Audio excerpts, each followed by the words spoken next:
got it. Got it. So now we're joined by Scott Kier, who's going to give us his pick of the show. Hello, sir. Hi. You know, as it's all about safety for me this year, really. As back safety is improving across the board with you know, improved stair chairs, better stair chairs, power stretchers, etc. The next big thing, at least in my eyes, is lifting a backboard off the ground. I'm 6'5". That's a heck of a long way to go for me. And having the right lifting technique to do that is a difficult thing. So how do you make that easier? You move the lifting point up. And what we have here is the Easy Lift backboard. We have Dave Robinson with us, who can tell us a little bit about it. Yeah, thank you. Scott's exactly right. The problem with the traditional backboard is that no matter what kind of backboard it is, what the weight carrying capacity is, what it's made out of, how many stringers it's got in it, at the end of the day you still have to bend over and pick it up off the ground. And that's the most dangerous, most biomechanically challenging lift that paramedics have to do every single day. So raising the point of the lift from the ground to a point just below the knees reduces torque on the lower back by as much as 50%. Somebody who's 6'5", it's about 50%. If you're a little bit shorter, the numbers go up because the angles get much better. So for me, I'm 100%. That's right. That's right. You have no torque on your lower back. I have no torque. Lifting a little above our knees, you'd be kind of doing push-ups with it. Trust me, I've had tall partners before, and it's a challenge to get the equal height. So how does it work? Yeah. So, Scott, if you just want to give a pull to the handle, the idea is that there are some extendable handles that retract into the board. They're held in place with a permanent spring. Huh. The material that's used is a polyester webbing, just like seat belts, so it doesn't hold on to any contaminants. You can clean it with any kind of solvents or cleaner that you want to put on it, and it doesn't hold on to anything. The board itself weighs about 22 pounds, so it's right in the middle of that weight range for 1,000-pound weight-rated boards. It is a 1,000-pound weight rating, and since we were engineering the safety into it, we also wanted to engineer in a whole bunch of patient comfort features. Backboards kind of have two problems. The first, of course, is that they're difficult to lift biomechanically, and they cause back injuries to the people that are doing the lifting. So for the rescuer, it's a problem. But for the patient, it's also a problem. They're typically flat, and so they cause pressure sores on the back. Ours is concave, so it unweights the sacrum and spine. It's got oversized handholds all the way around, so when you do lift it with more than two rescuers, you can easily grab onto any part of that.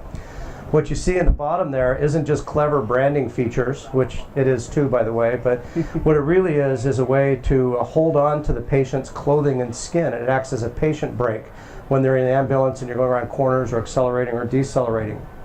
The headbed was actually invented by an ER physician, and he engineered it from the standpoint of how do I keep a patient's head stable and absolutely immobilized, but still make it comfortable for the patient. And believe it or not, we actually had an EMT fall asleep on our backboard during training, and I would challenge anybody else to see if you can go to sleep on any of the other backboards.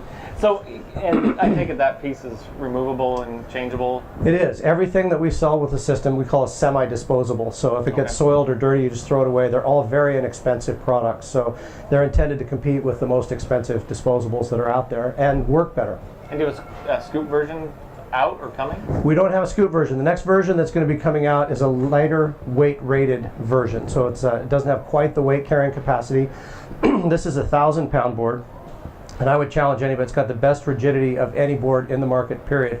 Not by a little bit, but by a lot. The 500-pound board will actually have a better rigidity than any of the other 1,000-pound boards on the market. It's gray, but other than that, it has the same retraction mechanics and uses all of the same accessories. In accessories, the next set of products that we have coming out are balloon wheels for beach rescue, and some lighter boards that are going to be used primarily for air rescue and things like that. Very cool. Wow. Where can we find out more information about it? EasyLiftRescue.com. Thank you very much.